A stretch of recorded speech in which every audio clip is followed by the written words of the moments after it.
but they were arguing whether they could afford to allow you to put a picture on the site. So, until the price performance really makes it worthwhile, these things don't take off. This is actually what's driving economic growth. It's the non-information technology industries that are shrinking in size. Time magazine ran a cover story on my law of accelerating returns. They wanted to put a particular computer on the graph that they had covered in the magazine. And I said, well, it could be below the graph. It's never going to be above the graph. And sometimes people, this was just introduced. Maybe it's not cost effective. It won't last in the marketplace. But turns out it's right on the graph. It's the last point there. And this is a curve that I laid out 30 years ago. It's been remarkably predictive. That's the number of bits we move around wirelessly in the world. So it's over the last century. So 100 years ago, that was Morse code over AM radio. Now it's 4G networks. Again, that's trillions-fold increase. It's a logarithmic scale. Every level there is 1,000 times greater than the level below it. But look at how smooth a progression that is.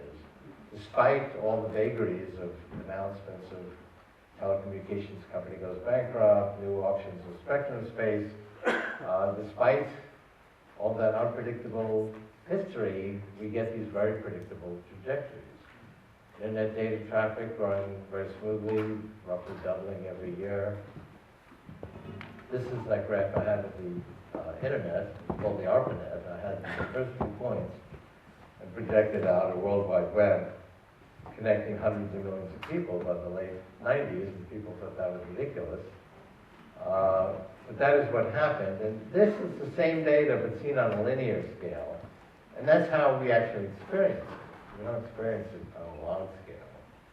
So to the casual observer, it looked like, whoa, the World Wide Web, it's a new thing, came out of nowhere, but you could see it coming from its predecessors, because once it reaches a certain critical point, it kind of reaches the knee of the curve, as seen on a linear scale, and suddenly it's visible. Genetic sequencing was just the beginning of a major revolution in health and medicine to make that an information technology. And health medicine was not an information technology before. It was just hit or miss. We'd find something. Here's something that lowers blood pressure. Here's something that kills the HIV virus. So we would look for these things. Drug development was called drug discovery. Maybe going through systematically 10,000 compounds and testing each one to see which one did something without really a model of how it worked or why it should work. Now we're actually understanding biology as a software process, which is fundamentally what it is. We have 23,000 genes, which are basically little software programs. They're not written in C++. I think they're written in COBOL. Good, we got some technical people and some technical people who remember COBOL. They're actually written in three-dimensional protein interactions, but they're linear sequences of data. And they evolved thousands of years ago. When, for example, it was not in the interest of the human species for people to live past early 20s. By that time, you'd raised your kid to be old enough, like 12, and you're just using up the precious resources of the tribe. One of the software programs I have running in my body is called the fat insulin receptor gene. It basically says, hold on to every calorie, because the next hunting season may not work out so well. And that was a great idea 1,000 years ago. We spent all day trying to get a few calories, and there were no refrigerators, so we stored them in the fat cells of our body. And I would like to tell my fat insulin receptor gene, you don't need to do that anymore. I'm confident the next hunting season will be good at the supermarket. That was actually tried near where I work in Boston at the Joslin Diabetes Center. These animals ate ravenously and remained slim and didn't get diabetes and get heart disease and lived 20% longer. They got the health benefits of caloric restriction while doing the opposite. They're working with a drug company to bring that to the human market. That's just one of the 23,000 genes we'd like to tinker with. There are hundreds of projects like that to turn off genes that encourage or permit disease processes like cancer and heart disease to progress. Conversely, there are hundreds of projects to add genes that will protect us from disease or prevent a disease.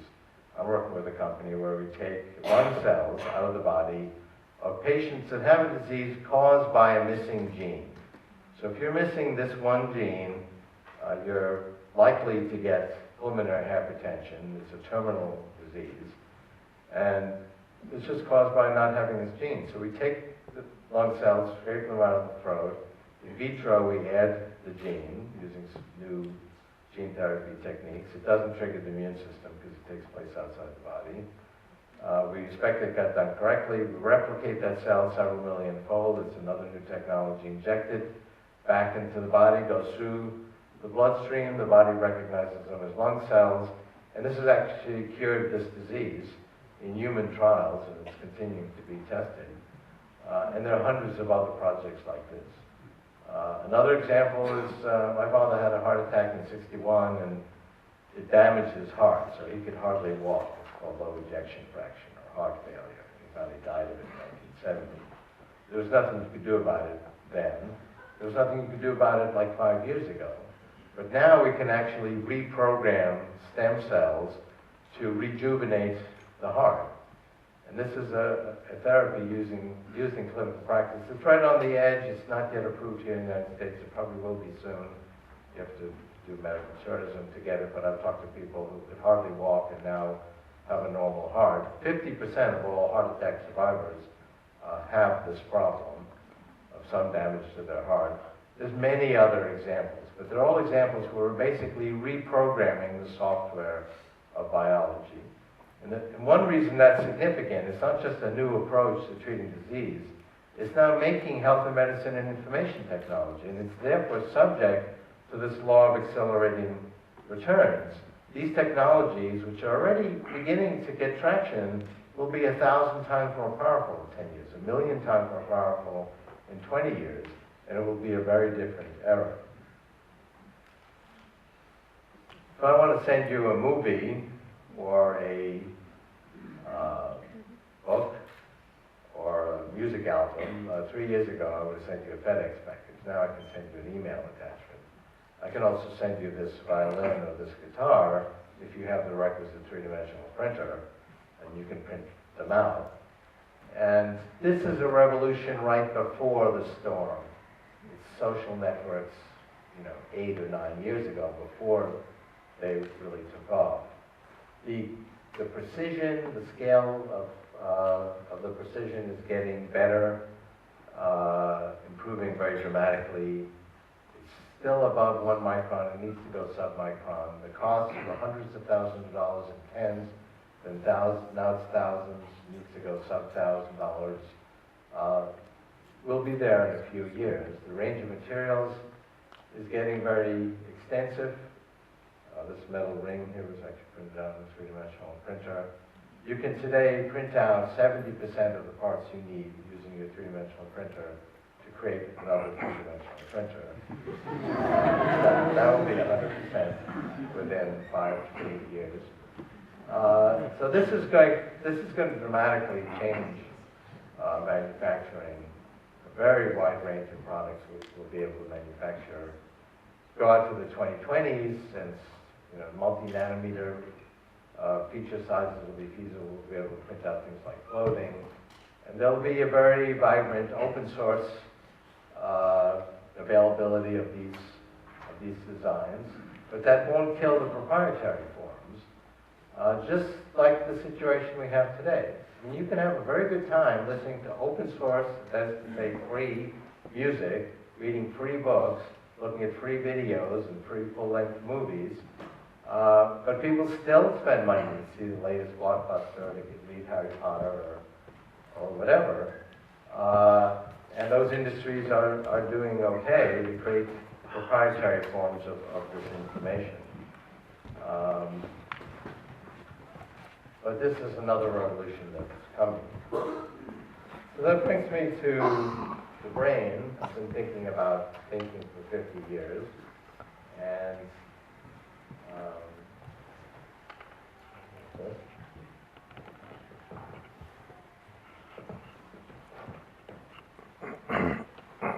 wrote a paper 50 years ago when I was 14. It was my submission to the Westinghouse Science Talent Search, which is now the Intel Science Talent Search. So the brain was really one big pattern recognizer, and it was capable of recognizing lots of different patterns in parallel. And I wrote a program that could analyze those patterns in music. So if I fed in Chopin, it would then write original music using the same pattern I discovered in Chopin's music. And it would be original music, but it would sound like a student of Chopin's. And I got to meet President Johnson and took it on a TV show, I've Got a Secret. And this is articulating the same idea, but updated by 50 years of neuroscience, and my own thought experiments, which I take the reader through, and work in artificial intelligence, which doesn't absolutely tell us how the brain works, but it tells us which methods might work by showing existence proofs that certain techniques work. And it was in fact 50 years ago that the neuroscientist Vernon Mountcastle noticed that the neocortex, which is the part of the brain where we do our thinking, particularly our hierarchical thinking, was completely uniform. All of it looked the same. The connection patterns looked the same. That's all he noticed. Then neuroscience went in the direction of talking about specialization and noticing that a particular region is actually damaged in a stroke or an accident, that suddenly people lose certain skills, and so they assign certain skills to certain areas. And the assumption was that these different regions must work differently. There's a little region called the fusiform gyrus that recognizes faces. So they must have some specialized circuitry that's organized for faces. And B1, where the optic nerve spills it into, recognizes edges of objects in very simple shapes. And that must be optimized for that. And of course, the frontal cortex, we do these high-level concepts and language and so on. That must be optimized for that.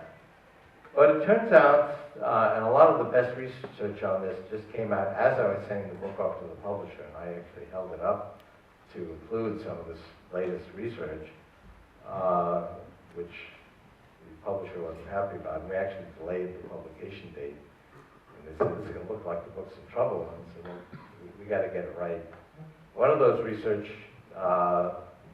studies was what happens to V1, which does these low-level visual image recognition, in a congenitally blind person. They're not getting any visual images. Sit there and do nothing. It actually gets harnessed by the frontal cortex to help it with high-level language concepts. And so suddenly it's doing high-level language concepts, which shows that the algorithm is the same. But what is the difference? The difference is its position in a hierarchy. And where does that hierarchy come from? Well, that actually comes from our own experience. We actually build that hierarchy. The fundamental unit is an actual module of approximately 100 neurons. It's repeated 300 million times. So we have 300 million of these modules that can recognize a pattern. And so the fundamental module is not a neuron. So this whole field of neural nets is based on that an individual neuron is a unit, and an individual neuron doesn't actually do enough, and I've never been a fan of that methodology, and it doesn't actually work that well.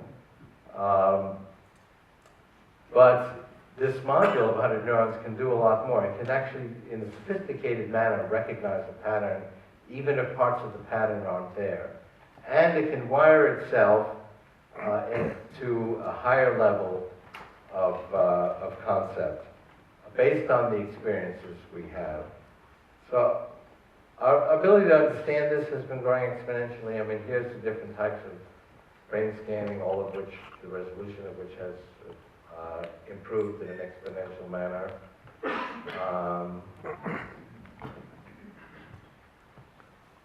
But let me show you a very simplified example of what I'm talking about. So I have in my 300 million pattern recognizers a number that are very good at recognizing the crossbar on a capital A. That's all it cares about. A pretty girl can walk by and it doesn't care. It gets really excited when it sees the crossbar. Whoa, crossbar. It then sends a high probability up to a higher level. And at a higher level, it's getting that input and other inputs, and it might then fire saying, capital A. It sends a signal up, and at a higher level, there's a pattern recognizer that might go, the word apple. In another region of the visual cortex, there might be a pattern recognizer that fires, an actual visual apple. In the auditory cortex, same organization, but it happens to be dealing with auditory information.